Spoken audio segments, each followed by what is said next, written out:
Welcome to the second video of using Cisco Packet Tracer. Here in front of me I've set up some mini local area networks which I intend to make into a whole network. But before I do that, I want to show you how to make one of these local area networks from scratch. So what I'm going to do is I'm going to create a fourth one. And the first thing to do is just to put down a square just to show where it's going to go. So just a visual representation of the fact that this is a new network. So let's make a local area network. In the previous video I said that there was this physical sort of mapping thing here, but I'm not going to use that because it's far too complicated. All I want to do is I want to show part of this network, which is part of a college, that I want to show that there's a separate part, and we're going to call that part a VLAN, a virtual local area network. So what I need to do then is that I need to draw a line, and here I have this dialog here, the palette dialog. I want an outline in black without a fill. So my tool has changed now to these crosshairs, and I want to go for a rectangle, which I will put here. Close that down.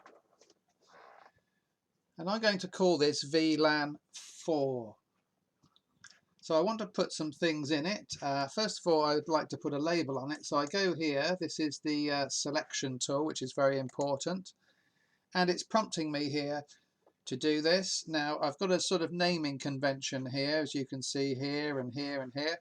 So I will call this Lab 3 on third floor, VLAN 4 because I've got VLAN 3 here, VLAN 1 and VLAN 2. Right, so this really is just a text box. It doesn't have any particular significance. If you write incorrectly into it, it's not going to affect what's happening here. Now I'd also need to put some equipment in here. So let's go to end devices, and I will put in a PC. I'm just going to click on that and check it. Yes, checking it's got the fast Ethernet 0 interface there. So you just click on it, go to config, make sure it's got that. You're going to need that for this exercise. Make sure it's not got the wireless Wi-Fi card in. I'll put another PC in there, and the device that I want to connect them with is a switch, and I will choose the same switch that I've chosen for the other labs. So I need to choose switches, and I'll get the 2960. So all of these devices on here tend to be Cisco devices, because part of the purpose of this package is for Cisco to arouse interest in their products and services. And so this switch is what's going to connect the two PCs together in this local area network, and this is going to be a VLAN number 4. Right, let's make some connections first. So I go to the connection tool, and as I said in the first video, the lightning bolt is the easiest. So I click on the PC, I click on the switch, and a solid black line should appear. At the moment I've got a green arrow here and an orange dot there. That should change. Okay, just move that thing. Don't know, I can't seem to move it, never mind. Okay, I'm going to connect up this PC to the switch. I don't think it matters which direction, but probably from the PC to the switch is better. That also has the green arrow and the orange dot, and you'll notice that the orange dot here has changed. Now we're in real-time mode, so once these items are placed on the diagram, they're booted up and their networks are network cards are automatically switched on, and when you make the connection between them, it's trying to do what it would do in real life, and what it's doing is it's building an address resolution protocol table. The PC is, both the PCs are, and they're called ARP tables, and that is using the MAC addresses to map them to IP addresses. And when you've got all green triangles, then you know that everything is connected correctly. However, I don't just want to go with the defaults. I want to do these things to my own addressing scheme, so I'm going to make a couple of changes here.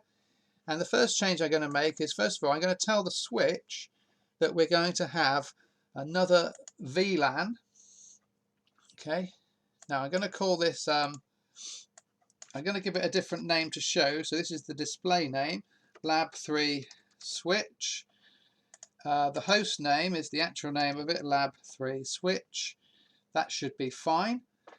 And then I go to the VLAN database, and I'm going to add one called 4, VLAN 4, and add it. So I've told this switch that I want to have a virtual local area network number 4, and it's going to control that. So this whole area here within this square is going to be VLAN 4, and it's very common to put different parts of an organization into different VLANs. So that's set up. That's the switch pretty much set up. I'm going to go into this PC now, and I want to come up with an addressing scheme. So first of all, I want to change the display name. I'm going to use the naming convention I've used for the others. This is the lab 3. I'll call it PC1. That's changed. This one I will call lab 3 PC2. And that's just made a few improvements there. Just to remind you, this square that I drew here doesn't have any significance in terms of the network being correct. It's a visual aid to show where the different VLANs are in this college diagram that we are drawing. Okay, so what I want to think about now is an address scheme for this VLAN here, and I want to follow the address scheme that I've been using on these other VLANs. So I'm going to find out what that is by going into lab 1 PC number 1 and going to fast Ethernet 0, which is the network card.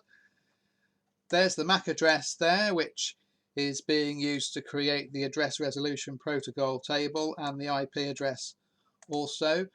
And we usually put VLANs into different subnets. And so this is in the network that's called 192.168.1.1.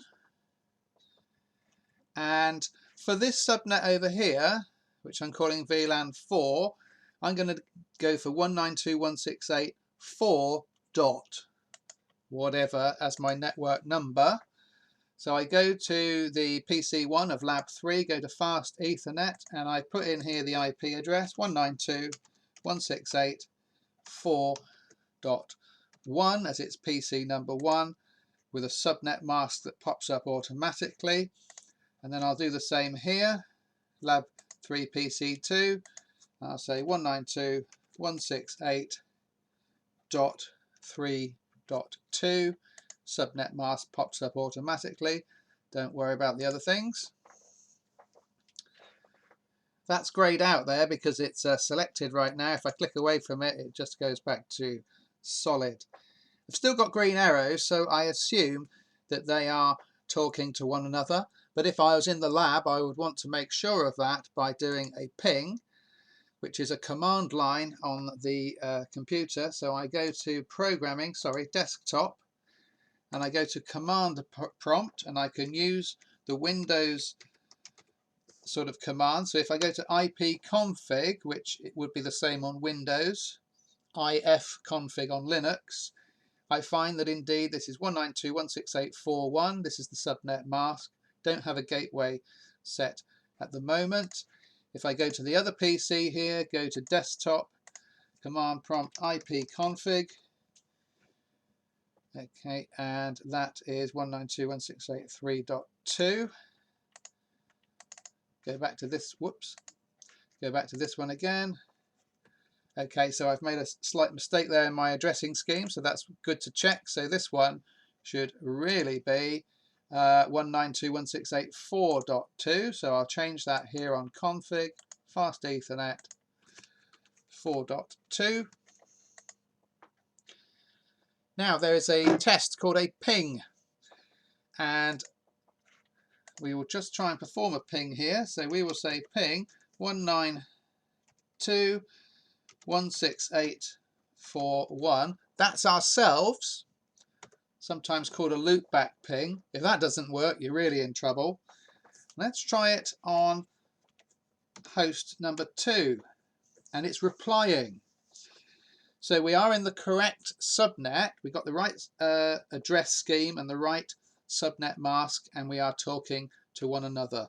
That's a useful test to establish connectivity between two hosts across a switch, and that is excellent.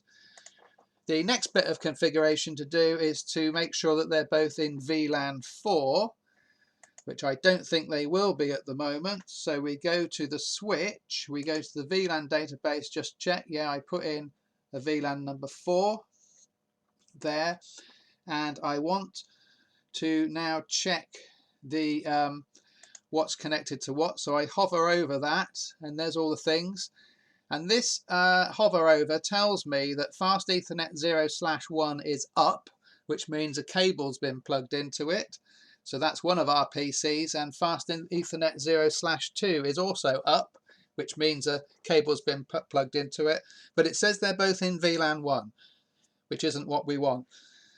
So we make changes here. We go to this one, and we know that this one here is one of the PCs, and we change the VLAN there to 4, and we go to number 2, and we change the VLAN to 4. Can we still ping? We go to the command prompt here, scroll down, I push up on the cursor key to bring up the last command, and it's having a think about it. So yeah, let's check that they can ping one another. I've waited a few seconds actually to make sure that everything in the switch is updated. So I go here and I go to the command prompt, and I will want to ping, scroll all the way down, I want to ping 192.168.4.2, which is the other machine in this VLAN, and it's coming up correctly. So just double check the switch. VLAN database, we've got VLAN 4, and fast Ethernet 1 is on VLAN 4, and so is fast Ethernet 2. So that's how you set up a segment of a network using a VLAN, two PCs and a switch.